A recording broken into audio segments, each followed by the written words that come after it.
Bashar al-Assad, dia ni daripada keluarga yang berfahaman berakidah Alawi. Walaupun dia sendiri dan ayah dia mengaku, dia kata dia ni orang Islam lah macam orang lain, tapi dia ni berasal daripada satu keluarga dia lah, maksudnya kabilah dia tu daripada kumpulan Alawi, yang mana kumpulan Alawi ni bukan sebahagian daripada orang Islam. Dia bukan macam kita kata Syiah Ja'fariyah, Isna Asyariyah yang berada di Iran, yang berada di Lebanon tu, yang berada di Iraq tu masih dianggap sebagai Ahlul Qiblah. Adapun Alawi ni dia bukan orang Islam, kita tak boleh kahwin dengan dia pun tak sepatutnya lah berkahwin dengan orang kita, dan mereka ni adalah minoriti di Syria, yang mana mereka ni tinggal di persisiran pantai Syria, iaitu dua wilayah yang khusus lah, yang kebanyakannya mereka duduk di sini, iaitu di Laziqiyah atau bahasa orang putihnya dipanggil Latakia, dan juga satu lagi Tartus.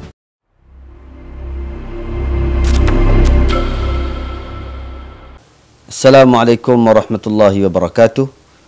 Bertemu kembali kita dalam Ulas Sebentar episod yang ke-40 bersama dengan saya Abdul Rahman bin Cik Mat, Muhammad Mahyudin bin Muhammad Yusof. Dan insya-Allah kita akan kembali kepada perbincangan, perkongsian berkaitan pembebasan Masjidil Aqsa insya-Allah. Dan kita berada dalam tempoh yang kedua di bulan Ramadan, ataupun 10 hari yang kedua dalam bulan Ramadan ini, dan kita menyaksikan pelbagai peristiwa yang berlaku di seluruh dunia, sama ada yang positif ataupun negatif, dan apa yang berlaku khususnya di negara-negara yang berhampiran dengan Palestin. Dan semestinya semua mata sedang memandang kepada apa yang sedang berlaku di Syria secara khususnya, dan tidak kurang juga yang keliru dengan apa yang berlaku dan tidak memahami dengan apa yang berlaku. Konflik dalaman yang mengorbankan ratusan penduduk Syria, sama ada daripada kalangan orang awam ataupun pihak berkuasa kerajaan Syria yang baru, ataupun daripada kumpulan yang melakukan pertempuran ataupun yang memulakan pertempuran yang mengakibatkan berlakunya pembunuhan dengan skala yang besar setelah daripada jatuhnya Bashar Assad dalam tempoh lebih kurang 3 bulan yang lepas. Dan kita menyaksikan antara perkara ini, kita telah sebut dalam pertemuan yang lepas secara ringkas apa yang berlaku di Tartus, apa yang berlaku di Laziqiyah, dan semakin merebak dan menyaksikan pembunuhan yang akhirnya menyebabkan isu ini di antara isu yang tergempar di bulan Ramadan ini, dan belum lagi berhenti, sehingga kan kerajaan Syria telah membuat satu pengumuman tanfirul am supaya keluar berjihad, berperang daripada kalangan pihak berkuasa, termasuk dengan orang-orang awam yang mempunyai kekuatan persenjataan, bagi menangani kumpulan yang dinamakan sebagai Fululun Nizam Bashar al-Assad, ataupun Sakibaki, kumpulan yang bersama dengan kerajaan Bashar Assad sebelum daripada ini, dan telah mengakibatkan pembunuhan secara hati kering berlaku, ataupun panggil pembunuhan midaniyah. Dan kita boleh tengok dalam video-video yang tersebar luas bagaimana berlakunya mereka yang terbunuh daripada kalangan wanita, kanak-kanak, orang tua. Berlakunya beberapa insiden yang tidak dapat kita nafikan, mengelirukan ramai pihak. Dan hari ini kita akan cuba untuk berkongsi dan cuba mengupas setakat beberapa perkara yang kita faham daripada apa yang berlaku, dan semoga ia memberikan pencerahan yang terbaik, dan kita mendoakan supaya Syria dapat bangkit dalam keadaan yang lebih baik. Ustaz. Yalah, Syria ni seperti yang kita tahulah, Bashar al-Assad, dia ni daripada keluarga yang berfahaman berakidah Alawi. Walaupun dia sendiri dan ayah dia mengaku, dia kata dia ni orang Islam lah macam orang lain, tapi dia ni berasal daripada satu keluarga dia lah, maksudnya kabilah dia tu daripada kumpulan Alawi, yang mana kumpulan Alawi ni bukan sebahagian daripada orang Islam. Dia bukan macam kita kata Syiah Ja'fariyah, Isna Asyariyah yang berada di Iran, yang berada di Lebanon tu, yang berada di Iraq tu masih dianggap sebagai Ahlul Qiblah. Adapun Alawi ni dia bukan orang Islam, kita tak boleh kahwin dengan dia pun tak sepatutnya lah berkahwin dengan orang kita. Dan mereka ni adalah minoriti di Syria, yang mana mereka ni tinggal di persisiran pantai Syria, iaitu dua wilayah yang khusus lah, yang kebanyakannya mereka duduk di sini, iaitu di Laziqiyah ataupun bahasa orang putihnya dipanggil Latakia, dan juga satu lagi Tartus. Jadi bila kejatuhan rejim Bashar Assad ni, pihak kerajaan baru Syria ni telah memberikan, kita kata, pengampunan lah secara umum, maknanya tidak akan melakukan tindak balas dendam, tidak ada lah, walaupun maknanya Bashar Assad ni daripada Puak Alawi ni, kecuali orang-orang tertentu lah, maknanya orang yang dianggap sebagai macam kita kata komander ke ataupun kapten ke ataupun panglima perang yang dituduh melakukan pembunuhan beramai-ramai ke atas rakyat Syria semasa revolusi Syria ni berlaku.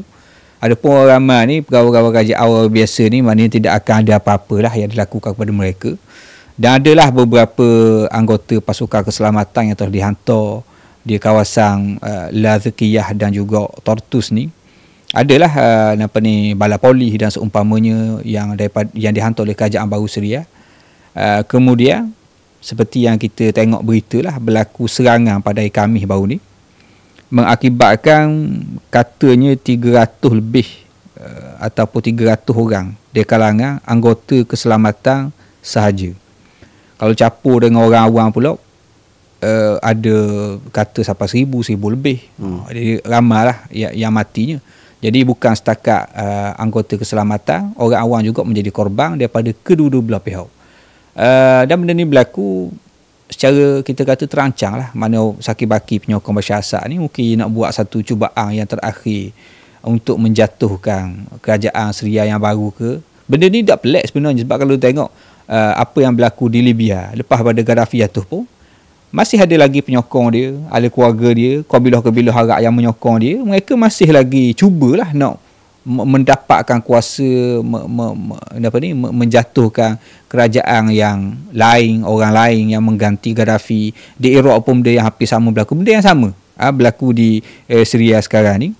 Jadi benda ni suatu ujian lah, kita kata, kepada kerajaan baru ni, bagaimana mereka bertindak untuk mengatasi masalah ni. Jika mereka tidak berjaya, contohnya macam kita kata ada beberapa kesilapan lah yang berlaku semasa, betul maknanya kerajaan ni, mereka ni anggota keselamatan diserang, tapi tindak balas selepas itu tu kalau silap langkah boleh menyebabkan jadi masalah lain pula. Seperti yang kita tengok baru ni lah, maknanya bila anggota keselamatan kerajaan ni diserang, memang maknanya dipanggil sebagai pemberontak lah yang menyerang kerajaan baru ni, anggota keselamatan kerajaan baru di bala polis dan seumpamanya. Tapi tindak balas tu, kalau tindak balas tu silap, dia akan jadi masalah. Sebab tu bila dia umum An-Nafir Al-Am tu, maknanya kerahan secara umum, semua orang mari. Polis mari, askar mari, orang awam pun mari juga. Orang awam ni bahaya ni. Jadi bila mari naik syekh ni nak marah, maka berlakulah, kita kata, sebahagian orang awam Alawi pun ada yang mati, kena bunuh. Dan kita tak nafi, ada orang awam Syria, orang Islam macam kita ni pun ada yang kena bunuh. Ada berlaku pembunuhan daripada yang jadi mangsa ni, ada berlaku. Orang awam Alawi pun ada. Orang awam daripada orang Syria, orang Muslim Sunni macam kita lah pun ada juga. Tapi tu kita kata, maknanya kalau silap langkah dia akan jadi masalah besar lah. Jadi memang ada beberapa orang yang orang awam sendiri pergi kerana marah lah, nak menuntut bela di atas pembunuhan yang dilakukan oleh kumpulan sebahagian bekas penyokong kepada Bashar Assad ni. Jadi mari ramai-ramai tu, maka adalah orang-orang awam yang menjadi korban, yang mana bagi kita tidak menyokong lah benda seperti ni berlaku. Jadi kita kena beza. Sebab itu kita jangan semangat saja jihad. Kita kena ikut ajaran Islam. Memang kita tak setuju Alawi ni dia bukan Islam, tapi kita tak boleh menghukum orang yang tidak bersalah, dan kita tidak boleh bunuh secara berharambang, itu tak boleh. Itu tidak diajar oleh Islam. Maknanya kanak-kanak, orang puan pun ada mati. Jadi benda ni salah lah. Dia salah tu tak kita kena kata salah. Kita yang kata benda tu betul pula. Tapi kita pun tahu maknanya pemberontak ni ataupun yang cuba menggagalkan kerajaan baru ni pun, dia pun memang salah lah benda yang dia buat tu. Tapi dalam masa yang sama, tindak balas orang kita ni tidak boleh melebihi sempadan. Tapi akhirnya katanya kerajaan baru Syria ni, Ahmad Syarok sendiri pun dia telah mengarahkan supaya ditarik keluar balik lah, maknanya orang-orang awam yang bukan anggota keselamatan, yang tidak ada tidak ada kebenaran lah, maksudnya dari segi tak ada lesen lah, dia bukan polis, dia bukan askar untuk mengawal keadaan, akhirnya telah dikeluarkan dan katanya akan diambil tindakan lah kepada orang yang membuat pembunuhan ataupun serangan ke atas orang awam ni. Jadi akhirnya kalau kita tengok sekarang ni keadaan sudah boleh dikatakan agak stabil, dan orang yang menyerang ni katanya telah larilah ke kawasan pergunungan. Ada tempat persembunyian mereka di kawasan berbukit dan bergunung tu. Dan bila mereka lari ke sana ni, maknanya usaha untuk menangkap dan memburu mereka ni kemungkinannya tidak mudah lah. Ia akan makan masa yang panjang. Walau bagaimanapun, katanya setakat hari ni keadaan tu telah stabil lah di bandar-bandar, di kota-kota, di pekan-pekan, di kawasan pesisiran Syria ni, di Lazakiyah dengan Tartus kembali seperti biasalah. Maknanya orang-orang boleh keluar, boleh pergi mari macam biasa. Jadi itulah kita kata lebih kurang lah setakat ni benda yang berlaku. Dan memang tidak boleh dinafikan dalam peristiwa ni kita menyaksikan memang ada orang yang semangat lebih. Sebab tu ada yang membunuh kumpulan Alawiyah ni sebab ia mari teringat ke Bashar Assad. Ia mari teringat ke Bashar Assad dibunuh. Dan ada yang menyerang gereja, kumpulan minoriti Kristian. Dan kita dalam Islam pun tak boleh buat begitu. Manapun kita nak cari orang yang buat salah dengan cara kita buat salah yang lain, dan ini satu perkara yang tidak sepatutnya lah, dan sehingga mendapat respon yang besar. Sebab walaupun kita kata kumpulan Kristian ni dia tak ramai, tapi dia pengaruh seluruh dunia besar. Bila nama Kristian ni, dia semangat orang Kristian ni dia ada. Dan ini mendapat respon yang besar lah. Tetapi kita juga dapat saksikan di kalangan mereka yang telah membuat kacau ni, maksudnya orang yang bersenjata, yang orang awam yang tidak terlibat dengan pihak berkuasa ataupun dengan agensi keselamatan ni, ada yang telah ditangkap, dipanggil. Maksudnya ditangkap sebab ada buat video, sebab dia macam-macam lah. Orang ada semangat ni. Tapi nak kabarnya bahawa kumpulan yang dinamakan sebagai Sakibaki Bashar Assad ni, mereka memang membuat perancangan yang amat teliti, dan kali ikut daripada laporan yang disebut bahawa mereka telah membuat perancangan sejak beberapa bulan. Maksudnya sejak daripada jatuh kerajaan itu, mereka memang berpakat dengan beberapa kumpulan-kumpulan yang lain untuk membuat serangan, dan memang mereka berjaya menyebabkan ramai yang terbunuh. Sebab yang ramai terbunuh ni sebab kerana perangkap. Yang bukan kerana pertempuran direct, tapi kebanyakan mereka ni terbunuh akibat daripada perangkap yang dibuat oleh mereka, dan akhirnya mereka terpaksa melarikan diri. Cuma yang kita nak sebut bahawa keadaan yang berada di Syria tidak stabil ataupun tawatur keadaan ni sebab ialah kerana kita takut bahawa suasana yang sebeginilah yang akan menyebabkan kumpulan-kumpulan negara-negara yang berada di luar ataupun siapa-siapa yang berkepentingan akan memberi dana kepada kumpulan minoriti supaya membekalkan senjata dan membuat kacau di dalam Syria. Dan ini akan menyebabkan masalah yang besar berlaku pada kerajaan Syria. Dan kita tahulah antara yang membuat cubaan secara terbuka, tidak lain dan tidak bukan ialah Israel. Maksudnya hak lain mungkin setakat ni kita dengar pun hanya sekadar berita-berita angin. Ada yang benci kepada Iran, kata Iran masuk capur. Ada yang benci kepada Bashar Assad yang masuk capur. Ada yang mengatakan benci kepada mereka masuk capur. Macam-macam berita angin hak dengar ada di berita-berita ataupun di media sosial ni. Cuma yang pastinya secara terang-terangan hak yang kita kata butir cuba menaja kumpulan minoriti ni adalah Israel. Israel memang menangguk di air keruh dengan bukan sahaja mengatakan mereka akan memberikan sokongan kepada Drus, akan menjaga keselamatan, bahkan menawarkan jutaan duit kepada Drus supaya mereka ni diberi support yang sepatutnya, dan supaya mereka, dalam istilah mereka gunakan, untuk menjaga kumpulan Drus ni daripada kumpulan-kumpulan ataupun bahkan daripada kerajaan Syria, daripada membuat perkara yang tidak sepatutnya kepada kumpulan minoriti. Bahkan media Israel juga menggunakan lafaz-lafaz yang menarik ketika mana memberikan penerangan ataupun menyimbolkan cerita berkaitan dengan apa yang berlaku di Syria. Mereka kata kerajaan Syria hari ini telah dipimpin oleh orang yang mengamalkan genosid. Ni juga telah buat perkara yang tidak sepatutnya dibuat oleh orang yang ada moral, tidak sepatutnya dilakukan oleh kerajaan Syria, perkara yang melanggar jenayah antarabangsa. Benarnya benda ni mereka telah buat banyak dah di Gaza, di tepi barat tu. Hari ni dia guna label ni untuk kata kepada Syria dan cuba untuk menaja kumpulan Drus supaya kumpulan Drus menentang kerajaan Syria. Ialah strategi yang digunakan oleh Israel ni macam biasalah, pecah dan perintah. Jadi dia pun maknanya dia cuba mengumpang lah dengan katanya nak benarkan, nak mengambil orang Drus sebagai pekerja masuk bekerja di ladang-ladang, di kilang-kilang di Israel, khususnya di Bukit Golan, dan juga menawarkan katanya sehingga hampir 1 bilion pembangunan, kemudahan untuk penduduk Drus secara berperingkat.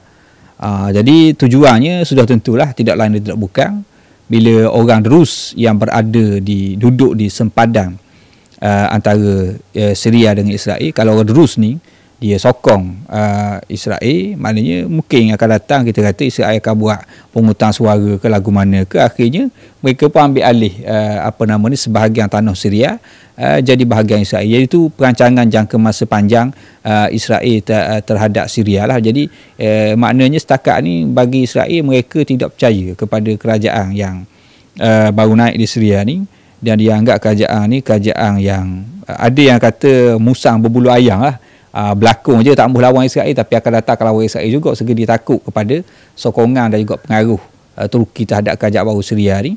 Jadi sebab tu kalau tengok macam-macam usaha yang dilakukan oleh Israel, dia cubalah memecahkan Syria ni kepada beberapa buah wilayah kecil kalau boleh. Dan benda ni bukan satu benda yang asing, memang benda ni lama dah berjalan. Cubaan daripada Amerika dan juga Israel ni nak memecahkan negara-negara Arab. Daripada zaman tu lagi, daripada zaman kita kata Trump dulu, dia pernah jadi dah Presiden Amerika dulu pun, dia sudah ada dah pelan dia untuk mengubah semula wajah Timur Tengah, memecahkan lagi negara-negara Arab yang sedia adanya sudah terpecah kepada banyak lagi pecahan-pecahan lain. Jadi itulah kita kata usaha yang dilakukan oleh Israel nak memecahkan Syria dengan dia nak mengambil hati kumpulan Drus, dan dia akan menaja mana-mana orang yang sanggup terima dana. Orang nak duit banyak, pergilah buat baik dengan Israel. Drus ke, Alawi ke, Kurdi ke, Sunni sendiri pun. Kalau ada orang nak duit, boleh. Israel ada dana banyak, bilion ada. Kalau dia sanggup memimpin untuk memecahkan negara Syria, akan dapat dana tu. Jadi sebab tu kita kena fikirlah, maknanya orang-orang ni, kalau kita jadi macam kita kata Alawi ke, Drus ke, kalau kita fikir secara logik tau, kita minoriti. Jadi kalau kita nak lawan dengan majoriti orang Arab, orang Islam khususnya, sampai ke mana kita boleh pergi? Sejauh mana kita boleh pergi tu? Padang ke? Israel ni memanglah dia, sebab tu kalau tengok Israel sendiri pun, dia hanya memperguna saja orang-orang luar ni. Di Israel sendiri, orang Yahudi sendiri pun ada beberapa kasta, bukan sama taraf belaka. Ada Yahudi yang mari daripada Ethiopia. Hak tu kasta rendah tu. Kalau takak di Hamas pun, dak payah orang dengar tu, biar mati gitu je lah. Apatah lagi terus. Jadi sebab itulah benda-benda ni hanyalah kita kata gula-gula sahaja. Mereka cuba nak mengganggu, dan akhirnya kita tengok orang Drus ni kalau diterima tawaran daripada Israel, dia akan rugi untuk jangka masa panjang, sebab orang Arab akan menganggap mereka ni pengkhianat. Misal katalah Israel jatuh pada suatu masa akan datang, orang Drus ni letak muka mana? Hari ni kita boleh ambil dah duit, tapi akan datang macam mana? Itulah kita kata benda ni satu tawaran yang beracung lah. Tapi kita pun tak pelik, sebab sejarah pun membuktikan akan ada orang yang sanggup terima, walaupun mungkin tak semua. Tapi benda ni suatu cabaran lah kepada kerajaan baru ni, bagaimana mereka nak menguruskan apa yang berlaku. Perkara yang paling menarik berlaku dalam minggu ni adalah Syria akhirnya, ataupun kerajaan peralihan Syria ini akhirnya berjaya untuk memujuk kumpulan Kurdish supaya bergabung dengan kerajaan Syria. Dan kita tahu Kurdish Kosak lah, mereka menguasai 30% daripada kawasan dalam Syria. Dan kebanyakan kawasan yang mereka kuasai ini sama ada kawasan agriculture ataupun kawasan yang mempunyai minyak. Maksudnya kawasan yang sumber-sumber tinggi lah. Dan telah dibuat perjanjian ataupun telah ditandatangani perjanjian bahawa mereka akan bergabung dengan kerajaan Syria, dan disambut dengan meriah oleh penduduk Syria secara umumnya. Dan kita boleh saksikan penduduk Syria buat sambutan beramai-ramai sejak daripada malam tadi dengan kemenangan apa yang berlaku di kawasan Sahil, kawasan pesisiran pantai Ladhiqiyah, dan disambung pula dengan apa yang berlaku dengan kumpulan Kosak ni. Maka ia satu perkembangan yang baik ini di antara sudut perkembangan yang terbaik yang baik yang berlaku di Syria, dan kita memang nak melihat perkara yang sebegini berlaku supaya Syria ni berada dalam gabungan yang baik daripada kumpulan-kumpulan minoriti dan disusun atur oleh pentadbiran yang baik oleh kerajaan yang baru ni. Cuma untuk pentadbiran di masa yang akan datang masih timbul banyak persoalan lah yang belum boleh dijawab dengan perkembangan semasa sahaja yang kita akan dapat lihat lah. Walaupun hari ni sebenarnya kalau kita ikut isu Syria ni, ya kita boleh tengok dari pelbagai sudut. Maksudnya orang yang ulah isu Syria macam-macam peseng. Hak yang dari sudut fikrah Islam lagu ni, hak yang fikrah nasionalisme lagu ni, hak yang fikrah macam-macam fikrah yang menyebabkan nak bentuk kerajaan ni bukan satu perkara yang mudah lah. Nak mengumpulkan semua jenis kepala di bawah satu kerajaan dengan nak memberikan tempat yang sepatutnya bagi mereka minoriti dalam keadaan tidak tercicik tetapi dengan tidak diberikan hak yang melebihi daripada sepatutnya. Nah, sini semua perkara-perkara yang terpaksa membuat pertimbangan yang penting. Tapi yang pastinya gabungan daripada Qassad kepada kerajaan Syria ni insya-Allah akan memberikan kelebihan yang baik, khususnya dengan ia juga meredakan ketegangan antara Turki dengan Qassad, dengan harapannya lah bila berlaku gabungannya seperti ini, Turki juga akan lebih reda dengan Qassad, dan ini akan memberikan hubungan yang lebih baik antara Syria dan Turki, dan kemungkinan akan mengembalikan hubungan bukan sahaja diplomasi dan juga hubungan ekonomi di masa yang akan datang. Sebab ia berjiran, maka akan memberi kesan kepada ekonomi kedua-dua belah negara. Dia kalau kita tengok popok Kurdi ni, dia bertebarang lah. Di Iraq sebahagian, di Turki sebahagian, dan di Syria sebahagian. Bila Saddam Hussein jatuh di Iraq, kemudian berlaku perang dan seumpamanya, akhirnya hari ini apa yang berlaku, popok Kurdi ni dapat kuasa autonomi di sebahagian wilayah di Iraq tu lah. Kurdistan Iraq tu dapat autonomi. Kemudian di Turki memang adalah usaha ditubuhkan kumpulan untuk menuntut pembebasan daripada Turki. Mereka melakukan serangan, macam-macam serangan lah, banyak lah serangan ni. Tapi akhirnya ketua dia ni, maknanya kumpulan yang ditubuhkan PKK dan seumpamanya tu pada tahun 80-an, kemudian pemimpin dia tu ditangkap masuk penjara tahun 90-an. Ada yang penjara sampai hari ni dekat berapa puluh tahun dah, dekat 40 tahun dah. Minggu lepas dia keluar kenyataan, pemimpin ni Abdullah Öcalan, apa benda nama tu. Nama pula. Jadi dia pun minta supaya semua kumpulan Kurdi yang menuntut pembebasan dari Turki ni letak senjata, dan dia kata dia menanggung segala kesilapan dan mengambil tanggungjawab mana benda ni, gerakan yang dibuat tu salah. Jadi benda yang berbeza berlaku di Iraq, akhirnya dapat autonomi. Di Turki tak dapat apa-apa lah setakat ni. Memang kerajaan Turki lawan habis-habisan lah. Tapi mungkin keadaan politik di Iraq dengan Turki ni beza, sebab Iraq selepas ada kejatuhan Saddam Hussein ni, perang Amerika pun benda ni memang lemah lah. Jadi dari segi politik dia pun mana tak apa kuat, jadi nak tekan tu payah. Jadi maknanya akhirnya dapatlah orang Kurdi ni autonomi. Tapi di Turki tak dapat, dan pemimpin dia tu pun dalam penjara. Cuma anak buah dia ada bergerak daripada masa ke semasa tu di luar. Dan dalam masa yang sama, Turki juga melihat kumpulan Kurdi di Syria ni sebagai ancaman juga, sebab Kurdi belaka ni. Di Iraq Kurdi, di Turki Kurdi, di Syria pun Kurdi juga. Cuma hak berlaku dia di Syria ni, Pok Kurdi ni dia dapat sokongan daripada mereka lah, kumpulan ni. Kononnya atas nama nak lawan kumpulan Al-Qaeda, ISIS dan seumpamanya lah. Dan kumpulan Kurdi ni pun bukan sebarangan juga, sebab tu macam Ustaz Ahmad sebut tadi, lebih kurang 30% kawasan di Syria ni dikuasai oleh Kurdi. Mereka ni ada persenjataan yang hebat lah. Katanya tentera mereka dah berkalas senjata ni ada dalam 100,000 orang. Maknanya bukan satu benda yang mudah lah. Bukan satu benda yang mudah. Kita jangan ingat benda ni benda main-main. Mereka ni memang ada kekuatan. Tapi mungkin lah bila kita tengok kesan daripada pemimpin Kurdi di Turki sendiri pun telah membuat kenyataan supaya diletakkan senjata. Walaupun kumpulan Turki ni kita kata jenama lain, kumpulan di Syria jenama lain, tapi masih lagi sama-sama Kurdi. Jadi mungkin benda tu dari segi politiknya ada kesan jugalah. Dalam masa yang sama juga, kerajaan Turki lama dah, sejak daripada jatuh Bashar Assad ni, dia telah beberapa kali membuat operasi lah untuk memburu popok Kurdi yang ada dalam Syria tu pun sendiri. Dan akhir-akhir ni pun katanya kerajaan Turki telah memberikan amarah kata dua kepada kumpulan Kurdi hatta di Syria sendiri. Dia kata sama ada puak Kurdi ni letak senjata ataupun kita akan perang habis mati habis. Maknanya gitulah mana.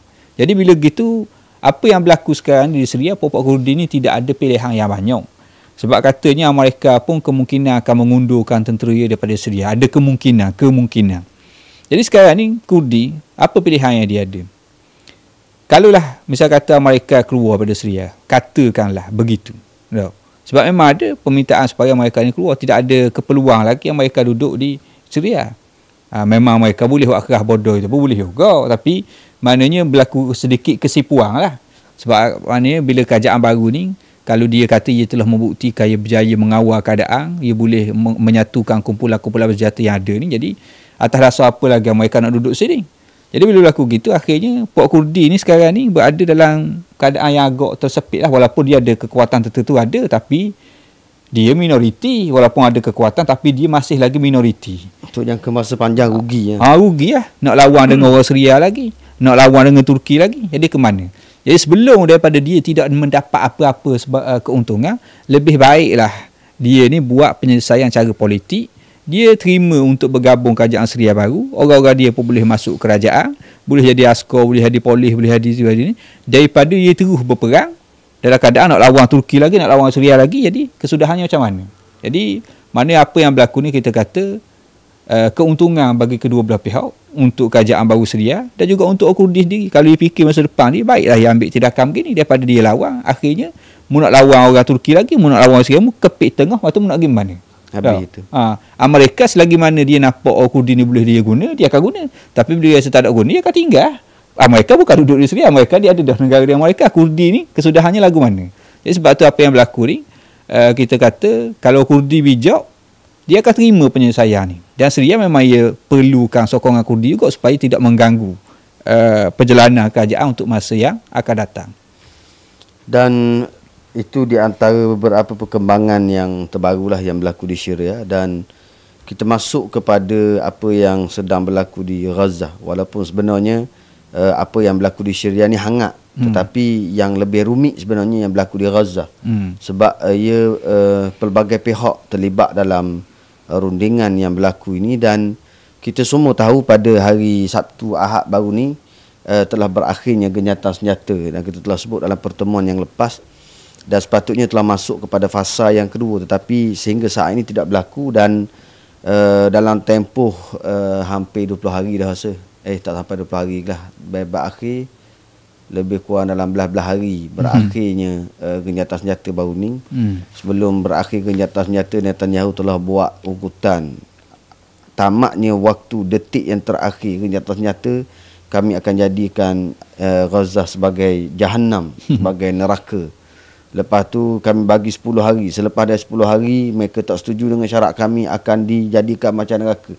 Macam-macam neraka dah berlaku di Gaza. Tetapi hakikat yang berlakunya ialah segala ugutan yang dibuat oleh kerajaan Israel, khususnya daripada Netanyahu, sama ada juga kenyataan yang dibuat oleh Smotrich ataupun Ben Gvir, semuanya tidak berlaku. Dan ini hakikat menunjukkan bahawa sebenarnya mereka berada dalam keadaan tersepit, khususnya dengan pihak pejuang yang masih teguh dengan prinsip asal mereka, dengan kenyataan awal mereka tidak akan berganjak, tidak akan berundur, tidak akan melepaskan Gaza, tidak akan meninggalkan senjata mereka. Mereka yang akan berada di Gaza, mereka yang akan terus merentah Gaza dan sebagainya, dan menyebabkan pelbagai situasi berlaku antara Israel dan juga Amerika. Dan minggu ni kita menyaksikan pelbagai drama dalam Israel dan juga antara Israel, Amerika dan juga kumpulan pejuang serta perunding-perunding yang ada.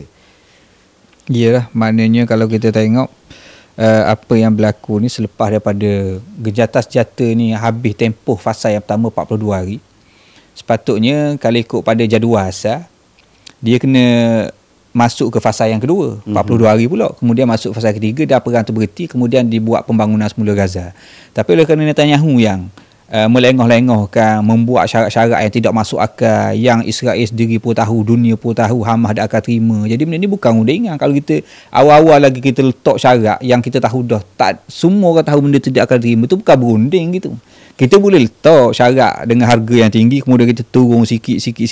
Tapi kalau letak syarat tu memang tak masuk akal dah, tu bukan nak berunding. Tu memang tak mahu berunding. Cuma ia buat dalam bentuk nak berunding, tapi memang ia tak mahu berunding. Cuma ia nak memanjangkan masa saja. Jadi apa yang berlaku ada, kalau kita tengok sebelum pada habis tempoh masa ni, dan pada ketika tu pun orang nampak dah tidak akan masuk ke fasa yang kedua sebab Netanyahu ni melengah-lengah kan. Jadi pada ketika tu ada orang menjangka perang akan kembali semula ataupun macam-macam. Tapi satu benda yang menarik ialah bila habis tempoh masa yang kedua ni, tak berlaku perang. Sepatutnya segala ugutan tidak berlaku. Tak berlaku. Betul kita tak nafi ada serangan situ, serangan sini. Katanya pun hampir 100 orang ataupun lebih ataupun kurang sikit dah mati. Tapi tak berlaku perang dalam skala dengan makna perang. Serangan ada, perang tidak. Jadi benda ni satu perkembangan yang agak menarik jugalah. Maknanya kalau kita tengok daripada sudut tu, sebenarnya Hamas berjaya. Pejuang berjaya sebenarnya. Kita tak nafi 100 orang mati lebih kurang. Tetapi mana lebih baik? 100 orang mati dengan perang macam berlaku sebelum daripada ni. Jadi benda tu daripada satu sudut makna keadaan sudah berubah. Setelah daripada kita kata 15 bulan dah berperang sebelum daripada ni. Jadi hari ni Israel nak berperang semula tu payah jadi. Keadaan tu payah. Dia pun terikat juga. Dia boleh ugut, boleh kata gitu, boleh gini. Tapi banyak benda yang berubah. Politik berubah, diplomatik berubah, media berubah, askar Israel sendiri pun berubah. Perpecahan dalam Israel sendiri pun berubah. Jadi kita kata kebijaksanaan pejuang Palestin menjalankan rundingan. Lepas tu dia berpegang teguh dengan prinsip dia. Lepas tu perkiraan Amerika sendiri, keutamaannya di mana. Kenyataan-kenyataan daripada pegawai-pegawai tinggi Amerika sendiri pun. Jadi walaupun kita kata tempoh gencatan senjata tu telah berakhir, tapi perang tak berlaku. Jadi benda ni satu benda yang menarik jugalah untuk kita perhatikan buat masa ni. Dan dalam masa yang sama juga, apa yang menarik juga ialah apabila oleh kerana kita tengok Netanyahu ni, dia suka melambat-lambatkan, reka alasan, cipta benda-benda yang tak masuk akal, letak syarat yang tak munasabah. Jadi secara umumnya bila orang melihat kepada perjalanan rundingan dan juga gencatan senjata ni, orang akan jadi apa? Macam kita duduk rasa selama ni 15 bulan, orang akan jadi fed up dengan rundingan dan juga Netanyahu kerana dia melambatkan masa dan ia menyebabkan orang putus harapan terhadap dia. Dia daripada pihak Netanyahu, dia fikir dia melambatkan masa, dia untung. Untunglah bagi politik dia sebab dia boleh kekal terus jadi Perdana Menteri. Kalau perang berhenti, dia akan pergi ke mahkamah, masuk penjara dan seumpamanya.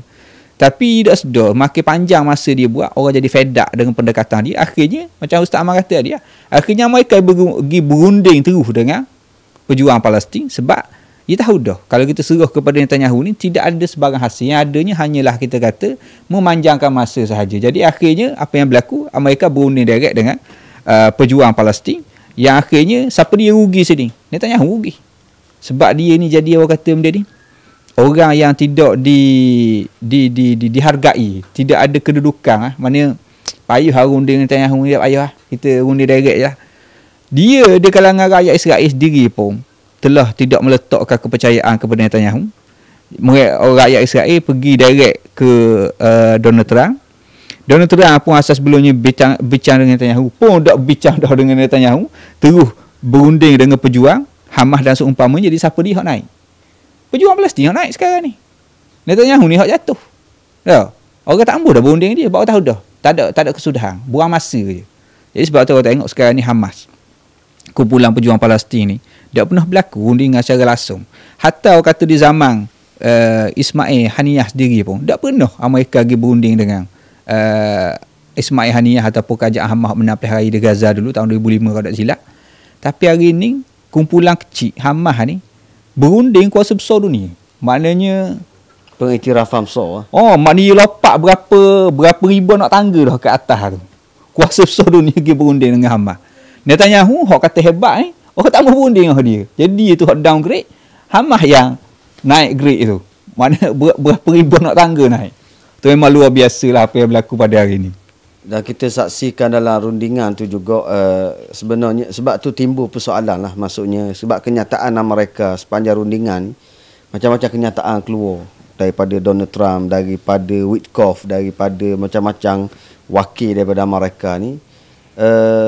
Kadang-kadang kenyataan ini bertentangan di antara satu sama lain, ataupun ia merupakan juga salah satu strategi mereka untuk tidak menyerabutkan diri dia dengan desakan daripada Israel Netanyahu ni. Sebab desakan daripada Israel Netanyahu ni gila, maksudnya jenis orang gila mendesak. Jadi oleh kerana tak mau serabut, dia buat kenyataan yang pelik-pelik, yang gila-gila untuk tutup pertemuan yang dia buat, walaupun pertemuan tu dilakukan oleh ketua bahagian urusan tawanan tebusan. Dia yang pergi jumpa, dan selepas dia jumpa pun dia tubik kenyataan. Dia minta mana-mana media yang nak wawancara dia pun boleh. Dia maksudnya bahasa mudahnya dia sekarang ni Amerika pun sendiri bukan saja berunding saja tanpa Netanyahu dan Israel dengan kumpulan para pejuang. Sekarang ni Amerika direct, mereka ni berurusan ataupun mereka yang menguruskan keadaan di dalam Israel. Maksudnya media Israel pun dia masuk direct dah. Tidak perlu dah guna Netanyahu, tidak perlu dah guna ni. Siapa dia nak tahu pasal rundingan ni, direct dengan kami yang mereka. Tak payah pergi melalui kerajaan, tak payah melalui Netanyahu. Dan ini satu bypass yang terlalu besar yang dilakukan oleh Amerika. Dan kita tahu Amerika atau khususnya Donald Trump ni, dia ada agenda dia sendiri. Sebab dia mempunyai agenda Amerika yang lebih besar berbanding dengan konflik yang berlaku di Israel. Walaupun Israel tetap isu utama mereka. Mereka nak Israel ni baik, maksudnya maju, keadaan aman dan sebagainya. Tapi dengan rundingan melalui kumpulan Netanyahu ni, dia makin merumitkan. Dan sekarang ni daripada beberapa ulasan para penganalisis mengatakan bahawa ni maksudnya analisis yang dibuat oleh orang Israel sendiri, bukan sahaja daripada analisis daripada luar, bahkan analisis yang dibuat daripada Israel sendiri. Mereka mengatakan bahawa Amerika memang nak laksana agenda dia yang lebih utama, dan mereka telah meninggalkan Netanyahu, dan mereka beranggapan kemungkinan Netanyahu boleh berada pada tempat Zelensky sekarang ini, keadaan suasana dia.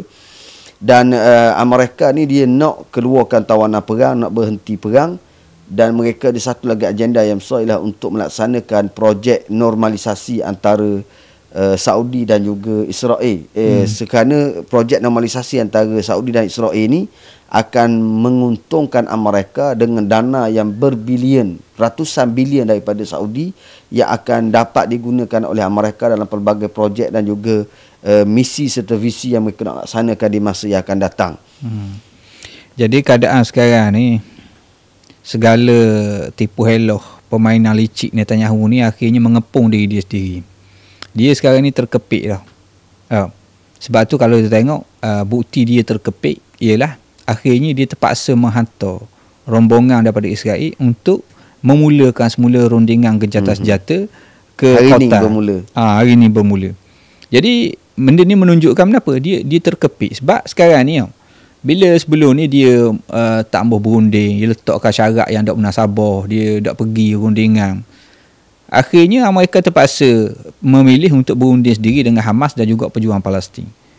Jadi benda ni suatu yang kita kata, macam kita kata dia, macam Ustaz Amar tadi, bypass, maknanya telah melangkah Netanyahu ni macam kita ada lah. Jadi Netanyahu terpaksa menghantar balik pasukan rundingan ni supaya kedudukan dia dan juga kita kata bidang kuasa dia yang sepatutnya itu tidak dirampas oleh Amerika. Tapi dalam masa yang sama juga Netanyahu ni nak bawa macam mana rundingan ni. Kalau dia nak bawa rundingan ni macam dia bawa sebelum-sebelum ni, sekadar berunding tak ada keputusan, mana benda tu hasilnya akan jadi sama jugalah. Mereka tak akan pedulilah apa yang Netanyahu ni buat akhirnya tu. Jadi dia kena bawa juga kepada suatu natijah, suatu keputusan apa yang dia nak daripada rundingan yang berlaku ni. Cumanya satu benda yang kita kena faham, setakat ni lah pendirian Hamas adalah nak supaya masuk ke fasa kedua yang telah dipersetujui hari itu. Bukan kita nak buat rundingan baru, nak reka syarat baru pula, tak ada. Tapi Netanyahu tak mahu gitu.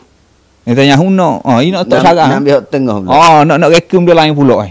Maknanya antara fasa pertama, fasa kedua, ada pula fasa, tak tahu fasa lanjutan. Fasa lanjutan 1.5 ke benda ke.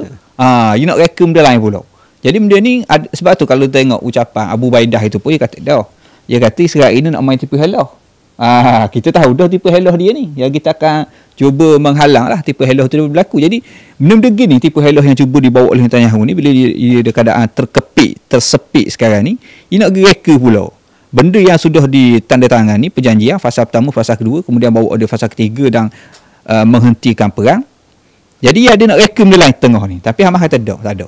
Kita kalau nak berunding, kita akan terus kepada fasa yang kedua. Jadi benda ni kalau daripada satu sudut kita tengok seolah-olahnya payahlah nak jumpa kepada satu titik pertemuan lah. Tapi kita akan tengoklah maknanya modal siapa dia yang lebih kuat untuk menekan pihak satu lagi. Tapi setakat ni tekanan daripada Israel ni ugutang, dan kalau kita tengok macam dia telah menghalang lebih dari 10 hari dah bantuan kemanusiaan masuk ke Gaza. Setakat ni belum berjaya lagi lah menundukkan Hamas dan juga pejuang Palestin.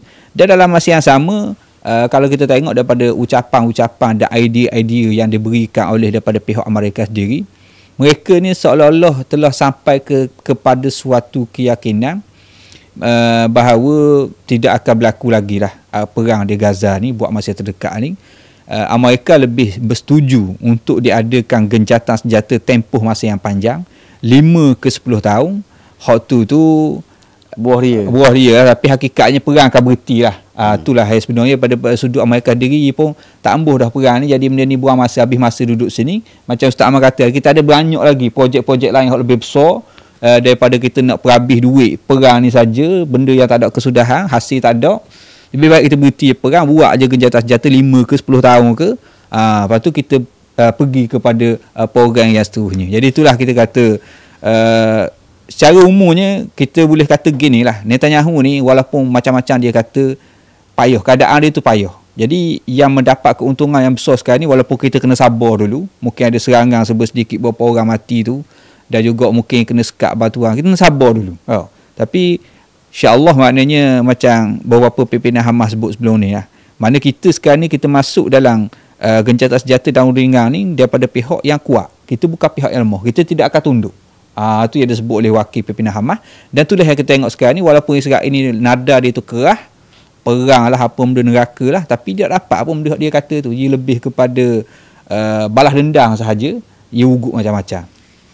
Dan ada penganalisis yang membuat sindiran lah di atas apa yang berlaku ni, sebab bila dilihat tempoh rundingan ini, bagaimana Israel semakin menurun. Maksudnya daripada ugut gila-gila, tepat segala ugutan dia ni, kalau sekali kita ugut, orang tak dengar, orang takut ni. Tapi bila 5-6 kali kita ugut, mana orang tak layan. Jadi mu hilang power. Maksudnya sekarang ni Hamas, para pejuang telah mengajar kepada negara-negara Arab. Sebenarnya yang mereka takut sangat dengan Israel ni, Israel tak ada benda pun. Isunya ialah pemimpin-pemimpin Arab ni, mereka sayang kepada apa yang mereka nak lah, berbanding dengan apa yang sepatutnya. Ni kita telah sebut sebelum daripada ni. Tapi nak menunjukkan bahawa apa yang berlaku ni menunjukkan bahawa sesungguhnya keteguhan para pejuang ini menunjukkan kelemahan yang paling besar dalam rundingan. Sebab rundingan lah antara perkara yang menguntungkan Israel daripada dulu. Sama ada daripada Oslo, sama ada daripada Camp David dan sebagainya. Semua rundingan ini berjaya disebabkan oleh kerana kita tunduk pada dia. Dan sekarang ni telah diajar bahawa bila mana kita tak tunduk pada dia, tak mampu buat benda.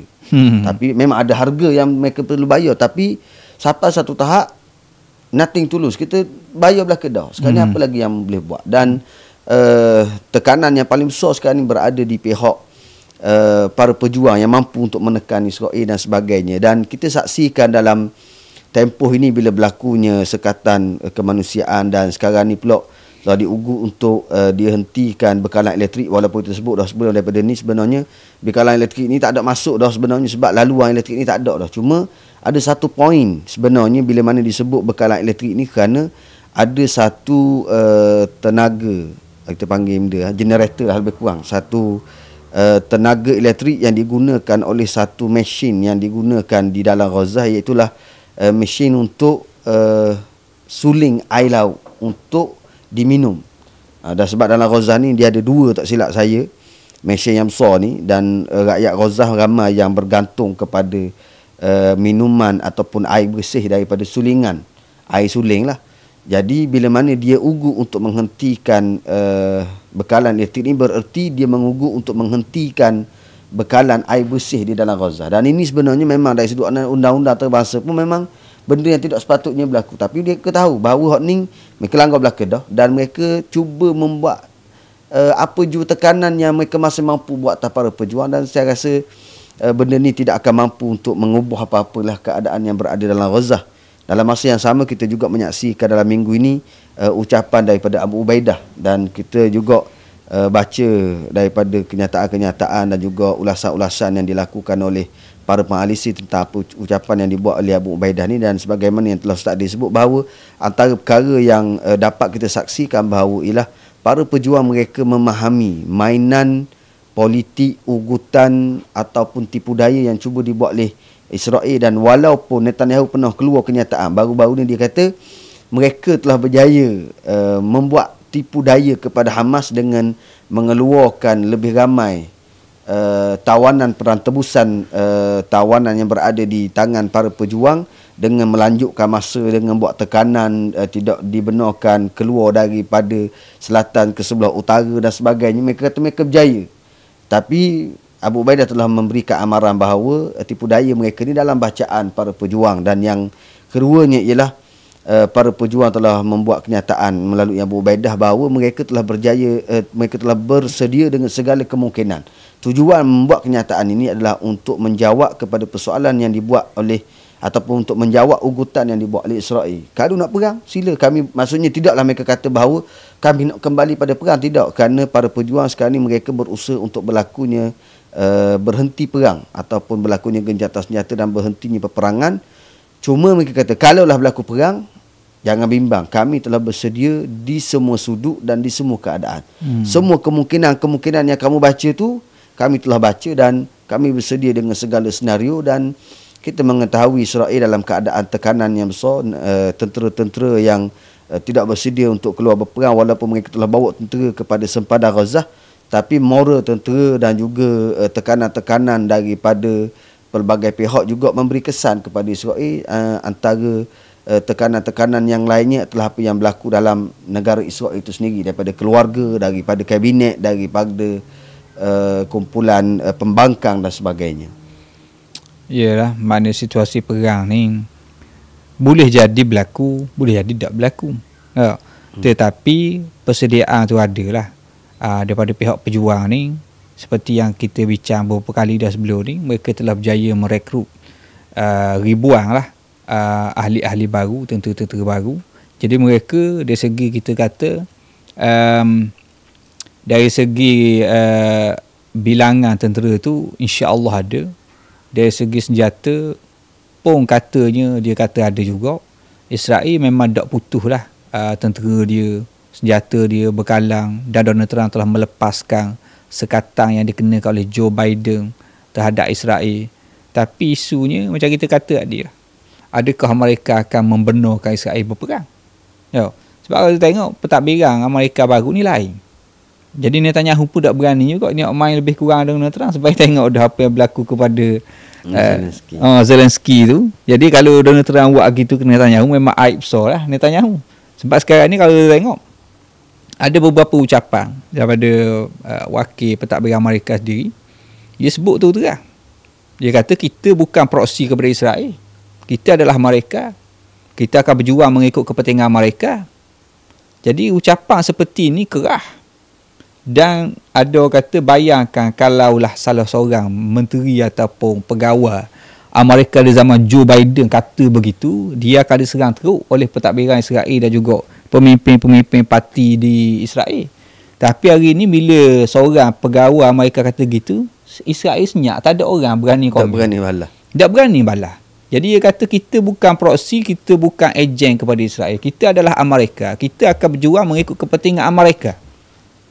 Jadi benda tu disebut secara terbuka, merupakan satu tamparan yang hebat lah kepada Netanyahu sendiri, kepada kerajaan Israel sendiri. Jadi sebab tu tengok Israel sendiri pun hari ni telah maknanya mengendorkan nada dia lah. Walaupun Netanyahu dia cuba menggambarkan kepada dunia, dia ni maknanya orang kata dia dengan Donald Trump ni di posisi yang sama, muka surat yang sama, pendirian yang sama. Tapi apa yang berlaku di bawah bukan begitu. Cuma dia cuba cover supaya tak nampak dia ni macam bertembung dengan Donald Trump. Sebab dia pun tahu Donald Trump ni lain. Cuma Donald Trump ni macam kita sebut sebelum ni kadang-kadang kita dengar dia kata benda lain, tapi sebenarnya yang berlaku di sebelah tabir tu benda lain. Dia kata nak serang Gaza gitu gini, tapi dia atur orang dia berunding dengan Hamas dan yang seumpama. Jadi ini menunjukkan bahawa kita sekarang ni berada dalam satu keadaan, satu fasa yang jauh berbeza daripada sebelum-sebelum ni, dengan perkembangan-perkembangan baru, dan benda yang kadang banyak dah penganalisis sebut benda yang berlaku di zaman Donald Trump ni di luar jangka. Minggu lepas lain, minggu ni lain, dan benda-benda baru yang berlaku seperti undingan dengan Hamas yang tidak pernah terfikir. Tak ada orang terfikir pun sebelum ni. Cuma Donald Trump ni gitu lah. Ada banyak benda Israel pun tak terfikir, dia kata. Kita tak terfikir, dia kata. Jadi ada banyak. Jadi kita tunggulah apa yang akan berlaku di masa akan datang. Dan baru-baru ni juga Hamas telah mengeluarkan satu video seorang askar Israel yang berada dalam tahanan mereka, yang ni video agak kerah lah. Mana video yang agak kerah, di mana dia cerita keadaan dia yang teruk dalam tahanan. Bukan teruk sebab diseksa, tapi oleh kerana lama duduk dalam terowong, jadi tekanan yang besar kepada mereka ni. Dan khususnya dia pula daripada kumpulan tentera agak berbeza layanan dengan orang awam. Mungkin tentera ni mereka diletakkan di tempat yang jauh lebih dalam terowong berbanding dengan orang awam dibawa keluar dan sebagainya. Maksudnya dari segi emosi, psikologi ni lebih rengang berbanding dengan tentera. Jadi dalam masa yang sama juga bila dilihat video beliau, tengok sebab memang diketahui oleh umum bahawa dia antara orang yang tercedera dalam serangan 7 Oktober, ditawan dalam keadaan cedera. Jadi bila tengok tu tangan dia hanya gerak sebelah. Maksudnya sebelah lagi ni dalam keadaan lumpuh. Maknanya banyaklah bacaan-bacaan dari segi psikologi dan juga kenyataan-kenyataan beliau, sehingga kan tidak lagi meletakkan kepercayaan kepada Israel dan kepada Netanyahu, direct kepada Donald Trump. Minta kepada Donald Trump supaya tekan kerajaan Israel, tekan kerajaan Netanyahu ni, dan buat rundingan supaya berlakunya genjatan senjata fasa kedua dan sebagainya. Dan video ni telah disiarkan di dalam media Israel secara 100% yang dikeluarkan oleh Hamas. Belum daripada ni, Israel, untuk makluman semua, Israel memang dalam negara mereka ni, pihak kerajaan telah melarang daripada media-media mereka ni, media semasa lah, untuk menyiarkan apa jua cerita dan berita berkaitan dengan apa yang dikeluarkan oleh para pejuang. Kerana mereka mengatakan bahawa kalau kita siar, bererti kita telah membawa agenda serangan psikologi daripada para pejuang ke dalam penduduk ataupun dalam negara Israel. Sekarang ini berubah. Mungkin media Israel pun fed up dah. Akhirnya mereka siar sebutir-sebutir sebagaimana yang dikeluarkan oleh para pejuang, dan ini menyebabkan suatu goncangan yang besar kepada keluarga tawanan perang, dan akhirnya mereka pula buat penyusunan supaya berlakunya muzaharat ataupun berlakunya demonstrasi keluar ke jalanan. Dan hari ini malam tadilah menyaksikan ramai yang keluar memberikan desakan, tekanan kepada Israel. Dan memang sebenarnya majoriti penduduk Israel ini setuju untuk berlakunya pertukaran tawanan perang, berhenti perang, dikeluarkan semua tawanan perang. Dan kalau nak perang pula selepas daripada tu, mana selesai dulu fasa pertama, fasa kedua. Tapi malangnya Netanyahu tetap berkerah dengan ayat-ayat retorik, ayat-ayat yang digunakan dalam ucapan-ucapan dia di kabinet, di Knesset dan sebagainya. Yang pentingnya kalau kita tengok kebijaksanaan lah mana pejuang Palestin, Hamas khususnya, bagaimana mereka ni berjaya dari segi perang sarah, perang media. Hari Jumaat mereka telah menyiarkan video. Sebab hari Sabtu orang cuti, jadi orang tengok dah malam, Jumaat malam tu tengok dah video. Maknanya orang tengok tentera ni dalam keadaan tangan lupus belah. Esok demo. Esok demo lah. Jadi memang dia pandai daripada dulu lagi.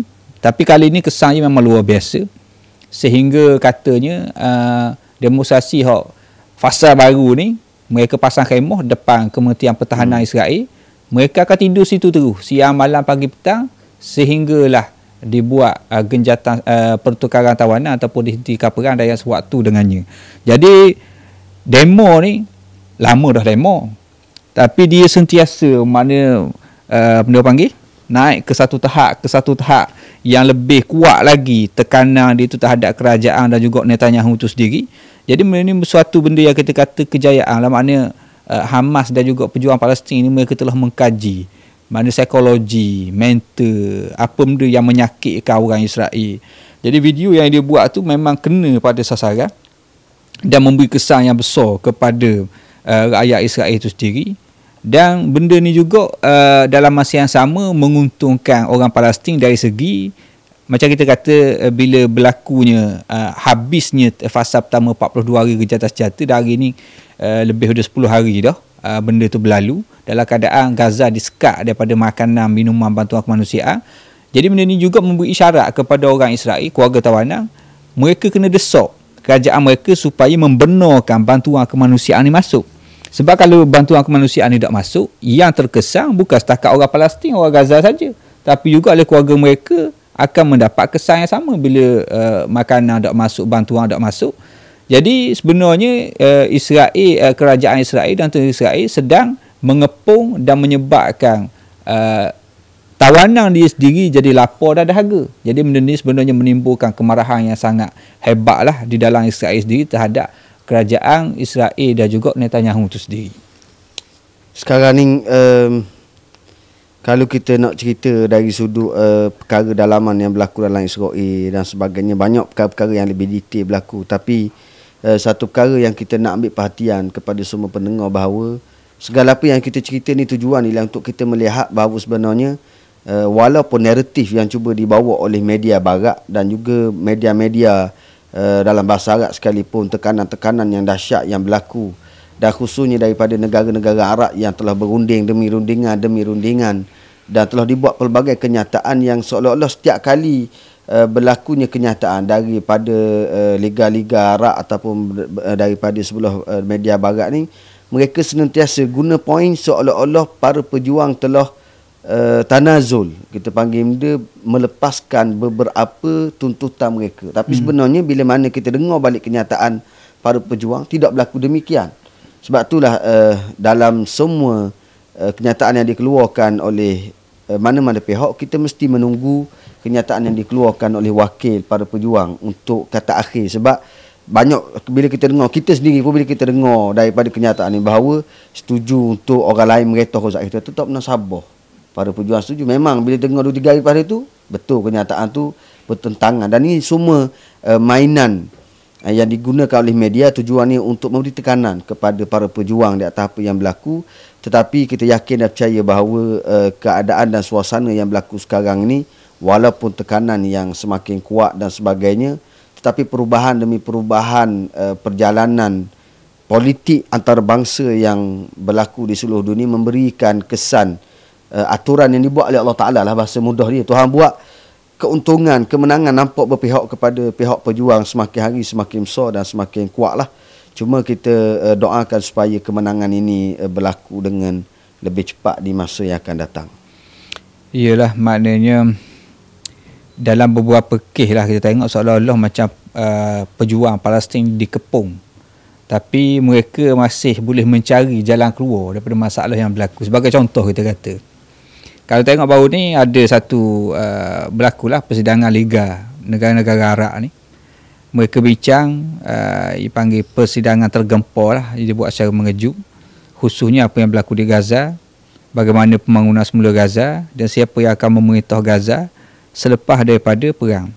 Jadi negara Arab ni pun tak boleh pakai juga sebenarnya, tapi kita dengar lah apa yang dia kata tu. Maknanya antara yang dia sebut ialah, dia tak sebut secara direct, tapi kita faham lah maksud dia tu. Maknanya ia akan memimpin Gaza ni adalah satu, kita kata, gabungan beberapa buah negara Arab ataupun satu jawatan kuasa lah. Jadi dia tak kata lah kita kena buang Hamas, tapi bila sebut gitu tu maknanya Hamas tak ada lah. Jadi bila orang tanya kepada pimpinan Hamas sendiri, Mahmud Mardawi tu kalau tak silap nama dia, dia kata benda ni adalah kalau dia kata Gaza dan Palestin ni kalau nak dipimpin oleh orang luar, kita kena mesyuarat dengan orang Gaza dulu. Jadi orang Gaza setuju ke benda tu? Jadi kita kena tanya orang Gaza dulu. Kalau orang Gaza setuju baru boleh. Jadi jawapan dia tu dok kata ya, tapi jadi sebab tu sebenarnya kita kata pimpinan Hamas dan juga pejuang-pejuang Palestin sendiri pun kadang orang mungkin orang nampak dia ni lebih kepada kumpulan jihad, kumpulan bersenjata, kumpulan perang. Tapi mereka ni bijak dalam seni rundingan. Sebab tu kalau tengok contoh tu, ada seorang wakil pada Mesir yang terlibat jugalah, dia tahulah apa yang berlaku dalam meja rundingan ni. Dia kata memang Hamas ni, pejuang Palestin ni luar biasa kan? Maknanya bijaklah cara dia ni berunding dan seumpamanya. Walaupun mereka tidak ada pakar-pakar undang-undang macam negara, macam sebuah negara kan, mereka dia ada pakar, dia ada universiti, ada profesor undang-undang, ada profesor tu. Hamas dia bukan gitu, dia hanya sebuah kumpulan, tapi level rundingan dia tu, tahap perbahasan, tahap berbincangan, tahap rundingan yang dia buat ni, maknanya memang tinggi dan luar biasa. Sebab tu kalau tengok contoh, bila Amerika nak berunding dengan Hamas pasal tawanan perang Israel ni. Jadi jawapan yang diberikan oleh pimpinan Hamas, dia kata kita tak berunding secara langsung dengan Israel sebab kita tahu dah berunding secara langsung Israel ini tidak akan membawa kepada satu keputusan yang baik lah. Mungkin kalau jumpa dua orang depan jadi gocoh ke, jadi aku tembak memutihkan aku ke, tak tahu lah. Tapi selain pada itu dia kata kita boleh jumpa, kita boleh bicara terbuka. Kita terbuka. Sebab tu dia terima walaupun hari ni tak ada hasil lagi hari ni. Tapi bila buka pintu rundingan tu satu kejayaan dah sebenarnya. Bukan satu benda yang mudah.